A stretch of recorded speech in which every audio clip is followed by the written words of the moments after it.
The supermarket glows like a sprawling lighthouse in the darkness of the empty car park. The father approaches the entrance and finds a trolley to lean on. As he walks, he catches glimpses of himself in reflective surfaces.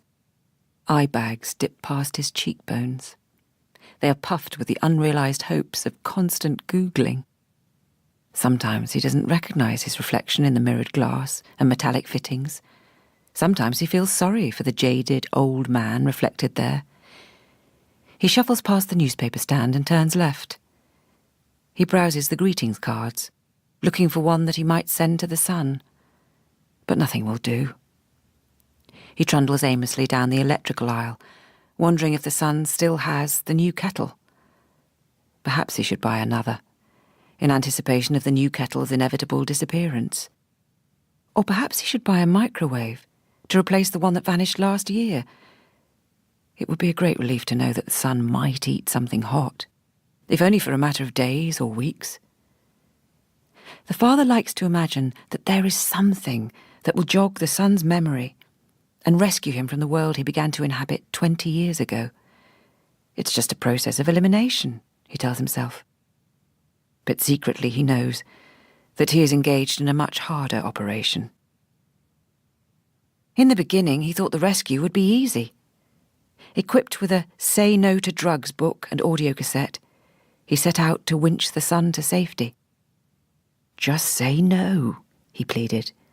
The Sun laughed. "Oh, piss off, Dad," he said. "We aren't the kind of people who say piss off to each other," the father protested, before he understood that there are worse things than words.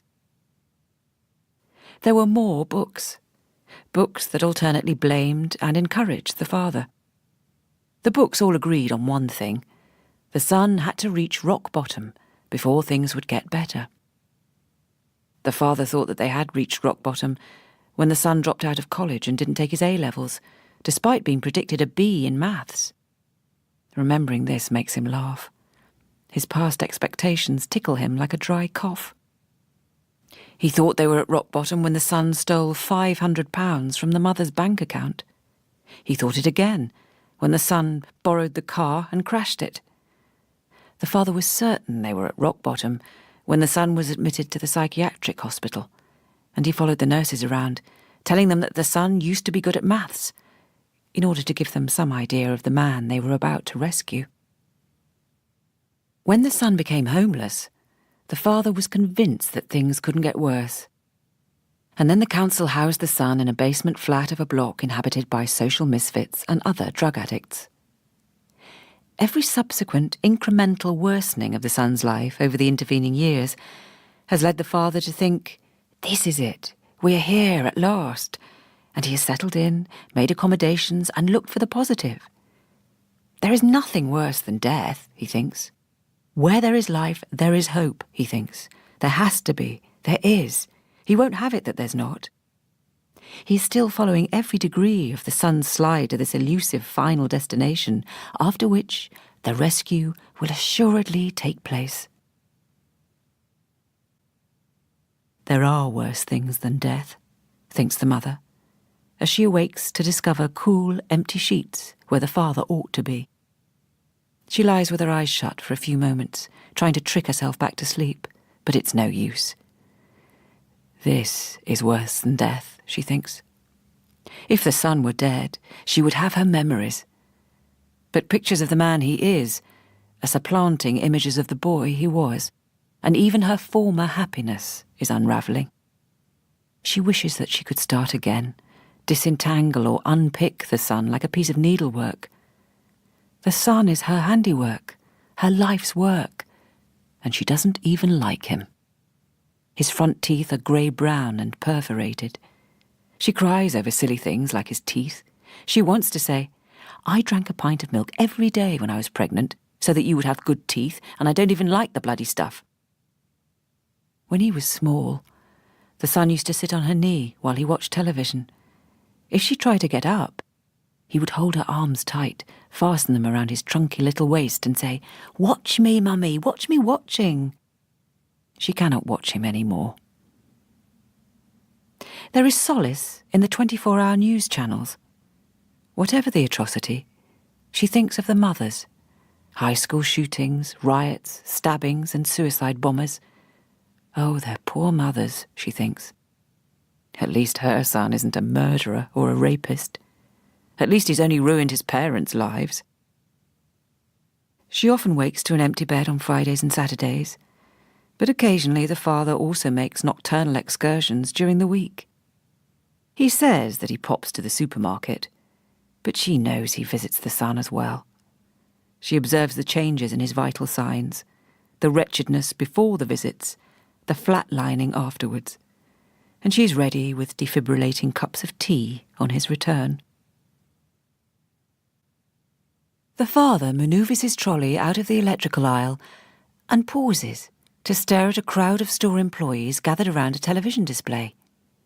He can see that they're watching a 24-hour news channel. He edges toward the crowd. "What's going on?"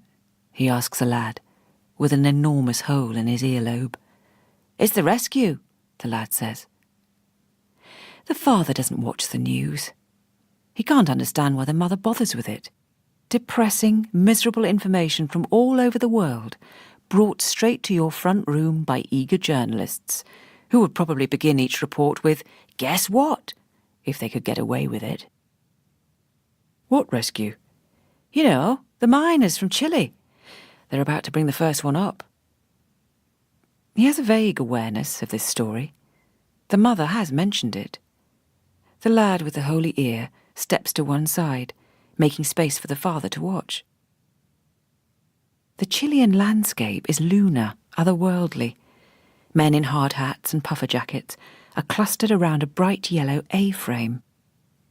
The camera focuses on the ground, and the father can see the black edges of a large pipe poking out of the earth. A cable is winding out of the hole up and around a cartwheel at the top of the frame, like a giant fishing reel. It is as if they are attempting to angle the miner out of the earth. Eventually, a torpedo-like capsule appears. The assembled crowd clap and cheer, and the camera moves to focus on the contorted face of a small boy. It's all too much for him, and his sobs carry over the applause.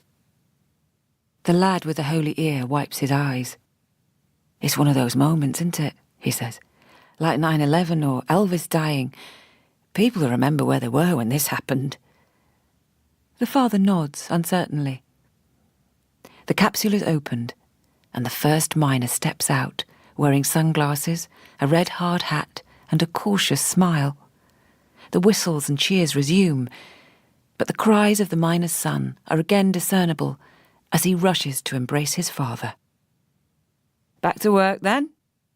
The lad with the odd ear smiles and follows his colleagues towards the bakery, where heaving trolleys are waiting to be unloaded. The father stays in front of the televisions. He listens to discussions of the miners' 69-day captivity, what they have been eating, and descriptions of the conditions a mile below the Earth's surface. He decides to watch the second rescue. It's not often that something nice happens on the news. Afterwards, he will buy something edifying for the son, and then he'll go home and have a bit of a snooze before work. The second miner is quite a character. He cheers and shouts and repeatedly hugs the Chilean president. The father smiles as he watches. "I'll just stay for one more," he thinks.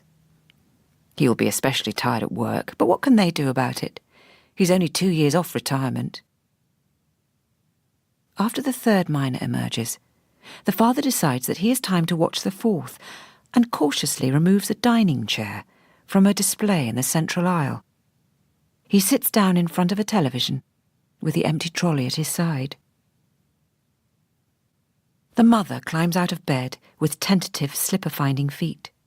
Downstairs, she fills the kettle, switches on the television, and is suddenly glad to have woken.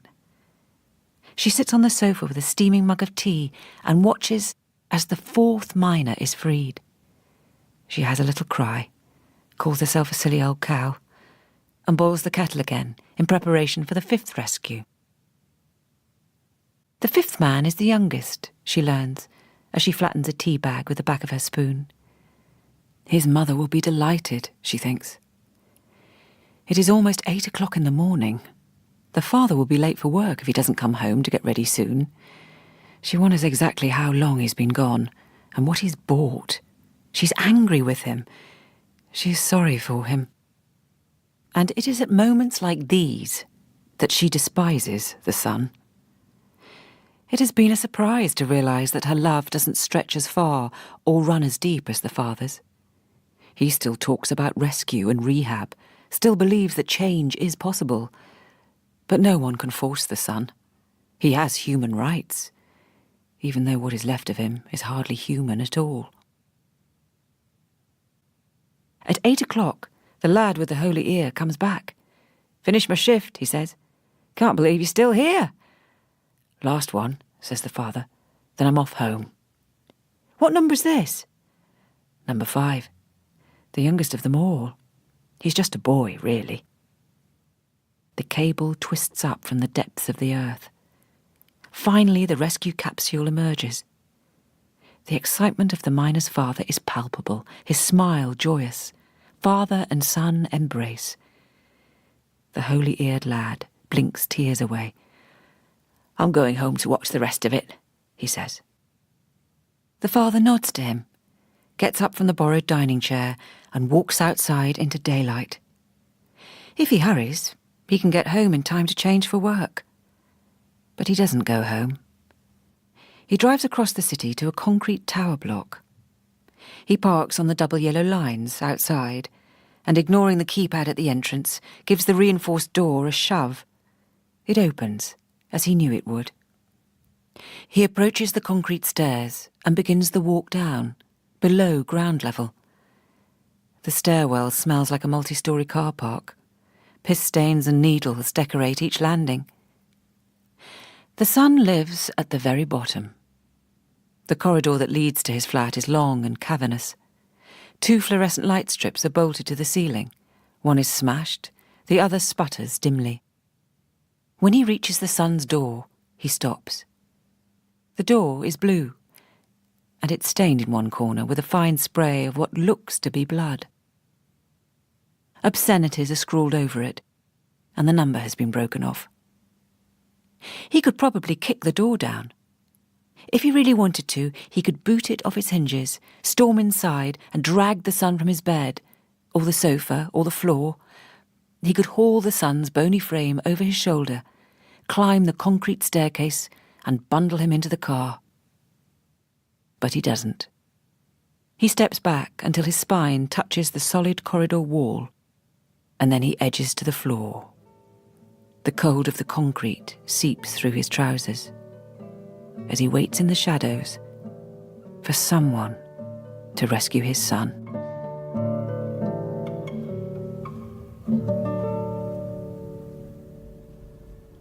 Emma Fielding was reading The Rescue from Sweet Home, a collection of short stories